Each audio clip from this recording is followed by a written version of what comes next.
तथास्तु संस्कृत अकादमी हरियाणा में आप सबका पुनः स्वागत है।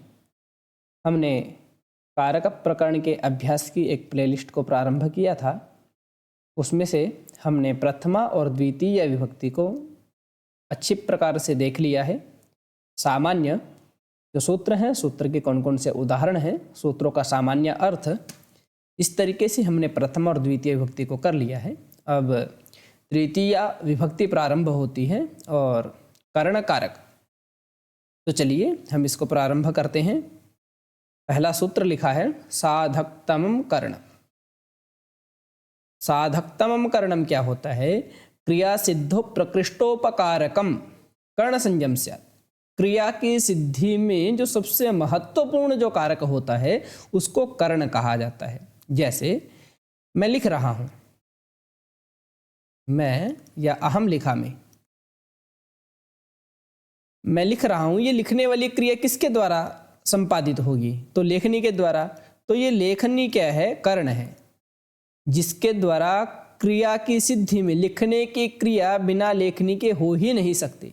तो क्रिया सिद्धो प्रकृष्टोपकारकम, क्रिया की सिद्धि में प्रकृष्टोपकारक जो है उसकी कर्ण संज्ञा हो जाती है। तो लेखन्या, ऐसा लेखन्य की कर्ण संज्ञा होकर के, और कर्ण के अंदर तृतीय विभक्ति होती है। अनुक्त कर्ण में यह लिखा हुआ है। उसके बाद कर्ता में तृतीय विभक्ति भी होती है। लिखा है कर्तृकर्णयोस् तृतीय। अनुक्त कर्ता में और अनुक्त कर्ण में तृतीय विभक्ति होती है। जैसे हतः, यहाँ पर जो क्ता प्रत्यय है यह ये तो भाव को बतलाता है या यह कर्म को बतलाता है। 99% कभी कभी कर्तार्थ के अंदर भी हो जाता है। तो इस त प्रत्यय के द्वारा उगता है कर्म। तो कर्म के अंदर कर्म था बाली, तो बाली के अंदर प्रथमा विभक्ति हो गई कर्म। उक्त कर्म के अंदर प्रथमा विभक्ति होती है। अब राम और बाण दो बच गए। राम जिनके अंदर कर्ता है, बाण जिनके अंदर कर्ण है। तो अनुक्त कर्ता और कर्ण में कर्तृकर्णयोस् तृतीय, इस सूत्र के द्वारा तृतीय विभक्ति हो जाती है। तो रामेण बाणेन हतो बाली ही, ऐसा बन जाता है। आपको उक्त और अनुक्त का मैं एक संक्षेप में बता देता हूं, क्योंकि वैसे तो द्वितीय भक्ति में यह प्रकरण आता है अगर हम मूल ग्रंथ को पढ़ते पंक्तिशः, परंतु हमने ये मुख्य मुख्य सूत्रों को इसके अंदर रखा है। तो उक्त यानी मेरा नाम अजय है। इस अजय शब्द के द्वारा उक्त हूं मैं, जो अभी पढ़ा रहा हूं। पुस्तक कहने से हमारे सामने एक अर्थ की प्रतीति होगी। इस अर्थ की प्रतीति पुस्तक शब्द के द्वारा उक्त है, यह अर्थ। लेखनी कहने से एक अर्थ की प्रतीति होगी, लेखनी शब्द के द्वारा उक्त है ये। तो यानी अजय शब्द के द्वारा मैं उक्त हूं, पुस्तक के द्वारा यह पुस्तक उक्त है, लेखनी के द्वारा यह लेखनी उक्त है। इसको छोड़ करके जो कुछ भी है सब कुछ अनुक्त है। अजय के द्वारा यह पुस्तक, यह अनुक्त है, यह लेखनी, यह भी अनुक्त है। उसी प्रकार से ये जो प्रत्यय है त प्रत्यय, या तो ये भाव को बतलाता है या कर्म को बतलाता है। इस त प्रत्यय का अर्थ है भाव है या कर्म है, यानी इस त प्रत्यय के द्वारा उक्त या तो भाव है या कर्म है। तो यहाँ पर हतः, यह प्रत्यय है, हन धातु के साथ क्ता प्रत्यय लगा करके हतः क्ता प्रत्यांत शब्द बनता है। इसके द्वारा उक्त है कर्म। तो उक्त के अंदर प्रथमा विभक्ति ही होती है। कहीं पर यह नहीं लिखा कि कर्ता के अंदर प्रथमा होती है, उक्त के अंदर प्रथमा होती है, प्रातिपदिकार्थ मात्र में प्रथमा होती है। तो कर्म उक्त था, तो उक्त कर्म के अंदर प्रथमा विभक्ति। उसके बाद जो कुछ भी है इस वाक्य के अंदर एक के द्वारा एक ही उक्त होगा, सब कुछ अनुक्त है। तो कर्तृकर्णयोस् तृतीय, अनुक्त कर्म में क्षम्यता, अनुक्त कर्ता में और अनुक्त कर्ण में तृतीय विभक्ति हो जाती है। तो रामेण बाणेन हतो बाली किसका उदाहरण है? यह कर्तृकर्णयोस् तृतीय सूत्र के द्वारा यहाँ पर तृतीय विभक्ति हुई है। साधकतमं कर्णम के द्वारा यहाँ पर कर्ण संज्ञा हुई है। उसके बाद कहा प्रकृत्यादिभ्य उपसंख्यानम। कुछ प्रकृति इत्यादि गण हैं, उनके अंदर जितने भी शब्द कहे गए हैं उनके उन शब्दों में भी, उन शब्दों से भी तृतीय विभक्ति होती है। जैसे प्रकृत्या, प्रकृति गण का पहला शब्द, प्रकृत्याचारु, प्रायः शब्द भी उसमें आता है। प्रायेण याज्ञिकः, गोत्रेण गार्ग्यः, समेन सम शब्द भी आता है, विषम भी आता है, द्विद्रोण भी आता है, सुख भी है, दुख भी है। तो गोत्रेण गार्ग्यः समेन एति, विषमेण एति, द्विद्रोणेन धान्यं क्रीणाति, सुखेन याति, दुखेन याति। तो ये शब्द अगर आपको दिखाई दे तो यहाँ पर तृतीया विभक्ति प्रकृत्यादिभ्यः उपसंख्यानम इस वार्तिक के द्वारा हो जाती है। उसके बाद लिखा है दिवः कर्म च, कि दिव धातु का प्रयोग हो।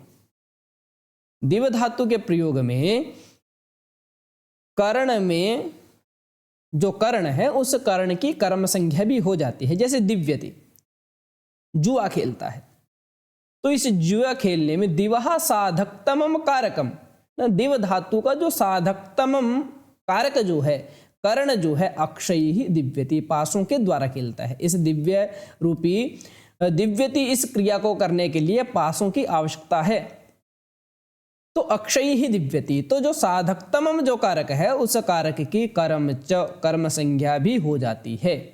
तो क्या बन जाएगा कर्म संज्ञा होकर के अक्षय, क्योंकि बहुवचन में था तो कर्म संज्ञा करने के बाद कर्मणि द्वितीय के साथ द्वितीय भक्ति हो जाती है, अक्षान दिव्यति ऐसा बन जाता है। उसके बाद लिखा है अपवर्गे तृतीया। अब आपको पहले अपवर्ग का पता होना चाहिए ना, अपवर्ग पूछ लिया जा सकता है कि अपवर्ग होता क्या है। तो अपवर्गः फल प्राप्ति, अपवर्गः फल प्राप्ति, फल की प्राप्ति हो जाना ही क्या कहलाता है, अपवर्ग कहलाता है।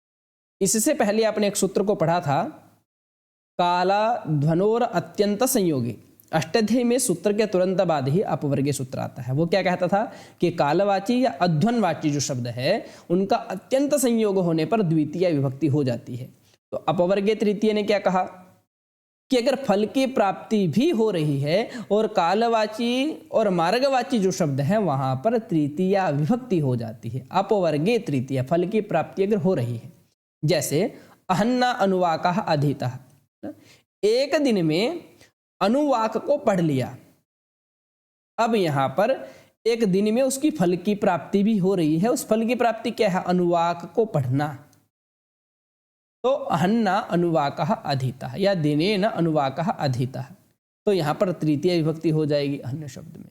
मार्गवाची में क्रोशेन अनुवाकः अधीतः, एक कोश में यहां से चलना प्रारंभ किया, अत्यंत संयोग है, यहां तक चलते चलते उसने क्या किया, अनुवाक को पढ़ लिया।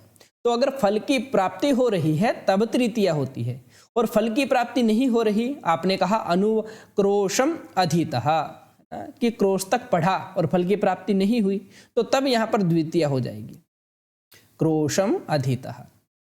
या मासम अधीतः न आयातः, मास भर पढ़ा और नहीं आया कुछ भी, तो फल की प्राप्ति नहीं हो रही है। तो फल की प्राप्ति अगर हो रही है तो अपवर्गीय तृतीय, तृतीय विभक्ति हो जाएगी। फल की प्राप्ति अगर नहीं हो रही है तो काला ध्वनोर अत्यंत संयोगे, इस सूत्र के द्वारा द्वितीय विभक्ति हो जाती है। उसके बाद सहयुक्ते अप्रधाने, सह साकम सार्धम समम, सह साकम सार्धम और समम, इन शब्दों का योग हो तो जो अप्रधान है उस अप्रधान के अंदर तृतीय विभक्ति हो जाती है। अब प्रधान का और अप्रधान का पता कैसे चलेगा, तो उसके लिए जिसका क्रिया के साथ सीधा सीधा अन्वय है वह कहलाता है प्रधान, और जिसके साथ सीधा अन्वय नहीं है वह कहलाता है अप्रधान। जैसे इसको हम ऐसे समझते हैं कि रामेण सह लक्ष्मणः वनम गच्छति, वनम गच्छति। अब कौन जा रहा है, लक्ष्मणः वनम गच्छति, लक्ष्मण वन जा रहा है। इस क्रिया को करने वाला कौन है, लक्ष्मण, तो लक्ष्मण प्रधान है। या यहां पर ये बोलते कि रामेण सह लक्ष्मणः सीता च वनम, तो साथ में यहां पर चेंज हो जाता गच्छतः, यानी लक्ष्मण और सीता जी का क्रिया के साथ सीधा सीधा संबंध है। क्रिया को करने वाले लक्ष्मण और सीता ही हैं। या लक्ष्मणः वनम गच्छति, लक्ष्मण यहां पर सीधा सीधा अन्वय हो रहा है, लक्ष्मण क्या हो गया, प्रधान। तो सह साकम सार्धम समम इनका प्रयोग हो तो जो अप्रधान है, अप्रधान कौन है, राम, उस अप्रधान के अंदर तृतीय विभक्ति हो जाएगी। तो पुत्रेण सह आगतः पिता, कि पुत्र के साथ पिता आया, ऐसा बना सकते हो। तो सह का अगर प्रयोग करते हो तब भी ठीक है, नहीं करते हो पुत्रेण आगतः पिता तब भी यही अर्थ होगा कि विना अपि तदयोगे तृतीया। सह साकम सार्धम समम का प्रयोग अगर आप नहीं कर रहे तब भी तृतीय विभक्ति हो जाएगी, पर अर्थ सहा वाला निकलना चाहिए। उसके बाद लिखा है इत्थम येन अंग विकारः, येन विकृतेन अंगेन अंगिनः विकारो लक्ष्यते ततः तृतीया स्यात्। जिस अंग के अंदर विकार दिखाई दे रहा है, जिस अंग के अंदर विकार दिखाई दे रहा है वहां पर तृतीय विभक्ति हो जाएगी। अक्षणाकाणः, आंख से काणा, तो यहां पर आंख के द्वारा उस शरीर का काणत्व प्रतीत हो रहा है। जिस अंग येन अंग विकार है, जिसके द्वारा अंग का विकार लक्षित हो रहा है वहां पर तृतीय विभक्ति हो जाती है। तो ऐसे आप इनका प्रयोग कर सकते हो। उसके बाद इत्थम भूत लक्षणे, इत्थम भूत लक्षण का अर्थ हमने पहले भी कहा था किंचित प्रकारम प्राप्तः इति इत्थम भूत, कि अलग से स्वरूप को प्राप्त हो जाना। कोई व्यक्ति था सामान्य, उसने अपने केश को बढ़ा लिया तो जटाभिस्तापसः, पहले वक्त सामान्य था और जैसे उसने जटाओं को बढ़ाया तो जटाभिस्तापसः, जटाओं से तपस्वी प्रतीत होता है। तो अलग से स्वरूप को वह प्राप्त हो गया है। ये किसी व्यक्ति के वस्त्र को देख करके हम बोल देते हैं ना, वस्त्रैहि ब्राह्मणः, वस्त्रों से ब्राह्मण या वस्त्रैहि वटुः प्रतीयते, वस्त्रों से वटु प्रतीत होता है। तो अलग से स्वरूप को जो प्राप्त होता है इत्थम भूत लक्षण में तृतीय विभक्ति हो जाती है। ऐसे हम वस्त्रैहि निर्धनः, वस्त्रों से निर्धन दिखाई दे रहा है, प्रतीत हो रहा है, तो इत्थम भूत लक्षण में तृतीय विभक्ति हो जाती है। उसके बाद संजोन्यतरस्याम कर्मणि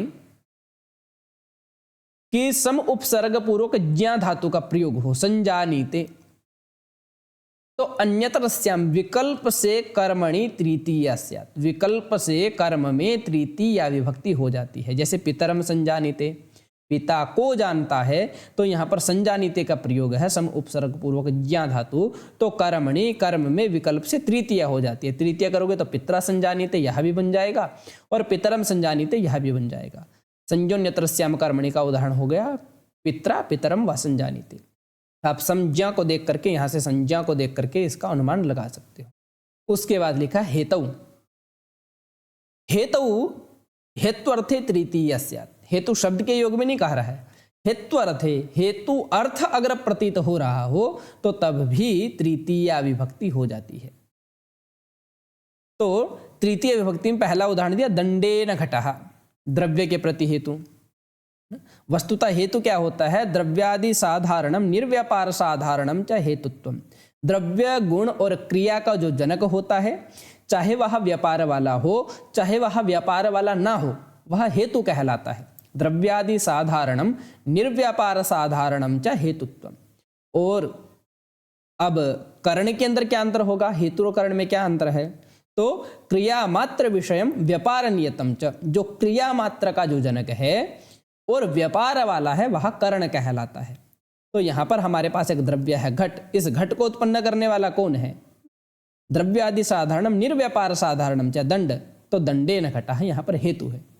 क्रिया के प्रति हेतु दृष्टः हरिः, हरि को देखा, तो इस हरि को देखने, इस क्रिया को देखने वाली क्रिया के प्रति हेतु क्या है, किसने इस क्रिया को उत्पन्न किया, तो पुण्य ने, तो पुण्येन दृष्टः हरि, तो पुण्य हेतु बन गया।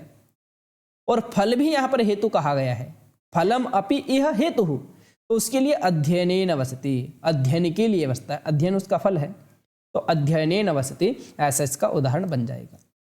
उसके बाद कहा अशिष्ट व्यवहारे दाणः प्रयोगे चतुर्थ्यर्थे तृतीया, अशिष्ट व्यवहार हो, दान धातु का प्रयोग हो तो चतुर्थ्यर्थे, चतुर्थी के अर्थ में तृतीया विभक्ति हो जाती है। जैसे जब हम किसी को कोई व्यक्ति हमेशा के लिए देते हैं तो वहां पर चतुर्थी विभक्ति होती है, और अगर हमेशा के लिए नहीं देते तो षष्ठी होती है, रजकस्य ददाति। अब रजक के लिए हम वस्त्र दे रहे हैं तो हमेशा के लिए थोड़ी दे रहे हैं, उसे वापस लेने हैं, तो तब तो षष्ठी विभक्ति का प्रयोग होता है। यह पूछा गया है एक बार, रजकस्य ददाति। परंतु अगर हमेशा के लिए किसी को दे रहे हैं, भिक्षुकः भिक्षुकाय दानम ददाति, भिक्षुक के लिए दान देता है, तो अब भिक्षुक से दान तो वापस लेना नहीं है, तो जब हम हमेशा के लिए दे रहे हैं वहां पर चतुर्थी विभक्ति होती है। तो दास्य संयच्छते कामुकः, कोई कामुक व्यक्ति है, कोई कामी व्यक्ति है, वह दास्य धनम संयच्छते, दासी के लिए धन दे रहा है, अब वो किसी दासी को कामुक व्यक्ति धन दे रहा है, वह अशिष्ट व्यवहार है। अगर अपनी पत्नी को दे रहा है तो शिष्ट व्यवहार है। भार्या ये संयच्छति, अपनी भार्या के लिए दे रहा है धन, तो वह तो शिष्ट व्यवहार है। परंतु किसी काम वासना की इच्छा के लिए किसी दासी को धन दे रहा है तो वह अशिष्ट व्यवहार है, और वहां पर तृतीय विभक्ति लग जाएगी चतुर्थी अर्थ में, दास्य संयच्छते कामो कहा। तो इतना यह हमने तृतीय विभक्ति का यहाँ से हमने अध्ययन किया, और इतना आप सबको क्लियर हो गया होगा। हम मिलते हैं पुनः एक नई वीडियो के साथ चतुर्थी विभक्ति का, जिसके अंदर अध्ययन किया जाएगा। तब तक के लिए आप सब इस तृतीय विभक्ति का अच्छे से अध्ययन कीजिए। अगले ही दिन आपको ये वीडियो मिल जाएगी, और हमारे चैनल को सब्सक्राइब कीजिए और अधिक से अधिक लोगों तक इसको पहुंचाने का प्रयास कीजिए।